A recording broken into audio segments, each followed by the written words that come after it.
എത്ര നാളായി ഇതുപോലൊരു പുസ്തകം വായിച്ചിട്ട്. പെറ്റിക്കോട്ടിട്ട ഭൂതകാലത്തിൻ്റെ നിഴൽപ്പൂട്ടുകളെ ഒരു പനിക്കുളിരോടെയാണ് അശ്വതി തുറന്നിടുന്നത്. എഴുത്തുകാരിയുടെ ഓർമ്മപ്പിടച്ചിലുകൾ തൂലിക പെറ്റിട്ട കവിതകളായി കൂടുപൊട്ടിയ കാക്കുറുമ്പിൻ കൂട്ടം പോലെ നമ്മിൽ പരക്കം പായും.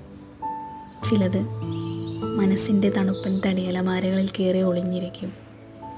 ഇത് നീയല്ലേ, ഞാനല്ലേ, നമ്മളല്ലേ എന്ന് സ്വകാര്യം പറയും.